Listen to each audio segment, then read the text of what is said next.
place. Here with her reaction, conservative commentator and the host of CRTV's Michelle Malkin Investigates, Michelle Malkin. Good to see you, Michelle.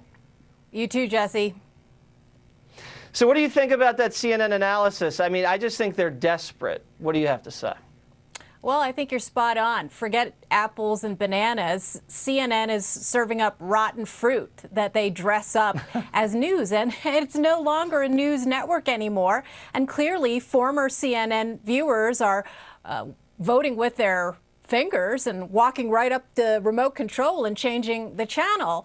The network no longer provides information, and it certainly isn't entertaining anymore to people. You should have given a health warning before you played that little montage there, Jesse, because I should have taken an ibuprofen beforehand. I've got this ringing headache, and it is a shame. I want to be fair, because I think you're absolutely right that there are good journalists there, and even though they won't accept our praise for it. I mean, you've got people who were foreign correspondents and war and war correspondents, veterans of many of wars of coverage, and now it's embarrassing because they're essentially promoters for porn stars and people who really need to take medication on their own.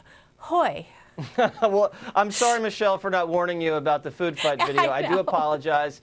And I apologize to the Waters World viewers, but, you know, that's probably the only time they've seen CNN. I want to ask you about some comments from Robert De Niro. I mean, this guy has been going off for quite some time, talking about how he wants to punch the president in the face. And I think he was asked about the success of Roseanne and trying to see the other side. This is what he had to say. Look at this. You ready? Let's put this up here. We're at a point with all of us where it's beyond trying to see another person's point of view.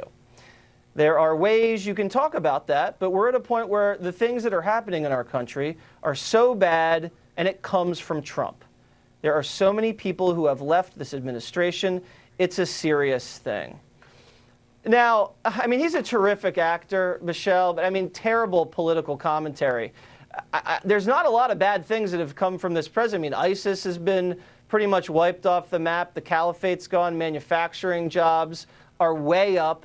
Wages are bigger. But to say that you're not even going to listen to the other side is just dehumanizing the opposition, and that's dangerous. It is, and of course this is a trend on the left for many years and decades now. It's encrusted in far-left liberal ideology, and I guess we can thank Robert De Niro for at least being transparent about it, because most of these faux progressives will pay lip service to tolerance, but they justify their intolerance, they justify their incitements to violence, they justify their hatred in the name of social justice, and I think it's about time that more of them, like Robert De Niro, drop the pretense, and so we can see them for who they truly are. And the thing about President Trump is he has been able to expose the true colors of so many of the enemies, not just of conservatives, but of America. You know, you're right. He brings out the best in people that sometimes work for him, and then he brings out the worst in people. You've seen that in CNN. You've seen that in Hollywood. And I agree, and it's interesting because the Democrats always want to empathize and hear what the other side has to say. If it's North Korea, they want to hear from them. If it's the mullahs in Iran, they want to know and empathize and hear their point of view and talk about root causes. But when it comes to their fellow Americans, Republicans and Trump voters, they don't have any empathy. They don't have any sympathy. They don't even want to hear. Speaking of people in Hollywood, another guy really sounded off. Now, this guy's a famous director, Josh Whedon, or something like that. He did The Avengers. Listen to what he tweeted. He actually had to delete it. He says this: Donald Trump is killing this country. Some of it quickly, some slowly, but he spoils and destroys everything he touches. He emboldens monsters, wielding guns, governmental power, or just smug doublespeak, or Russia. My hate and sadness are exhausting. Die, Don, just quietly die. First of all, that's just a word salad, Michelle. I can't even make any sense of that. But die, Don, die, to punctuate it. Could you imagine if a conservative film director said something like that about Obama? Yeah, well, we know what would happen. Of course, these double standards have existed far beyond the Obama administration. But there's a couple of things that are going on here. And one is the shield of immunity with which so many of these hateful liberals who wish death not only upon Donald Trump, but his entire family, all conservatives and Republicans in public life. I've been subject to it for 25 years. So have you.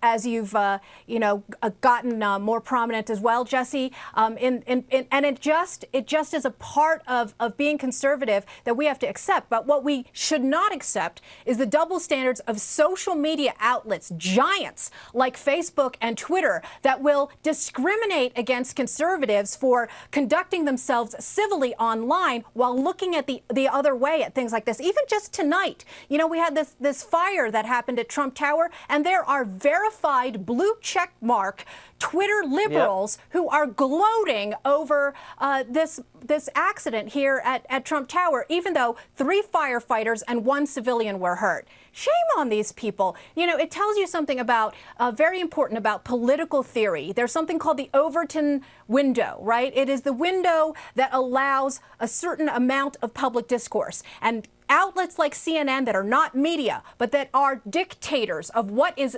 acceptable speech, will allow the worst kind of vile behavior and speech by the left and look the other way while they try and gag our speech. This is why Fox News, the blogosphere, talk radio, alternative media are on the rise, because we will not accept a gag anymore. We will not accept the double standards.